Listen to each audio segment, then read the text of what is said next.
Salut à tous, chers amis, je suis Rui Barros Fouadien-Nokam, juriste en droit du travail.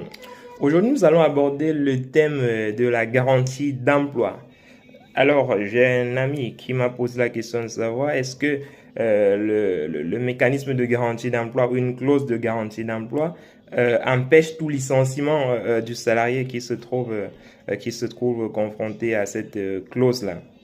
Alors, la réponse à cette question, il convient peut-être de préciser d'entrée de jeu ce que c'est que la garantie d'emploi.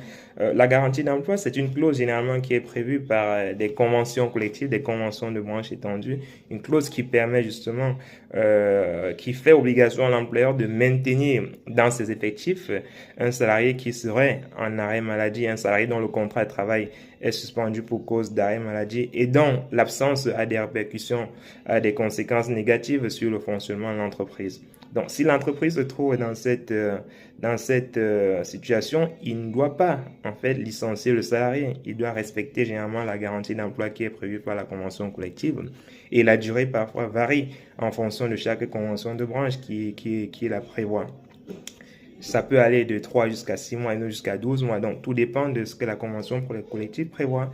Donc, si vous êtes employeur avant de licencier un salarié qui est en arrêt maladie, peut-être pour absence prolongée désorganisant le fonctionnement de l'entreprise, il faut bien vérifier les dispositions conventionnelles en la matière avant d'enclencher une procédure de licenciement à l'encontre de votre salarié. Mais alors, est-ce que l'existence de cette clause empêche tout licenciement? Alors, je dirais non, parce que la clause de garantie d'emploi, justement, protège le salarié qui est en arrêt maladie, dont le contrat est suspendu pour cause d'arrêt maladie. Mais ça ne veut pas dire que le salarié ne peut pas être licencié pour autre chose. L'employeur peut aller sur le terrain disciplinaire, par exemple. Si le salarié peut-être a commis une faute grave, on va dire s'il a un arrêt maladie, si peut-être il a été, il n'a pas, il a violé son obligation de loyauté vis-à-vis de son employeur. Dans ce cas, l'employeur peut mettre fin à son contrat de travail par le mécanisme de la procédure disciplinaire. L'employeur peut également mettre fin au contrat de travail de ce salarié, par exemple pour licenciement économique. L'employeur peut invoquer un motif économique pour rompre le contrat de travail du salarié en question.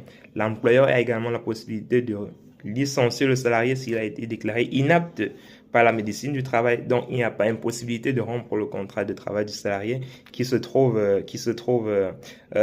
protégé par la clause de garantie d'emploi. Naturellement, l'employeur ainsi que le salarié en question peuvent conclure la rupture conventionnelle pour mettre fin au contrat de manière amiable.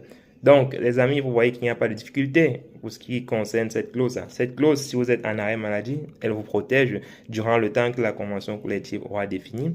Et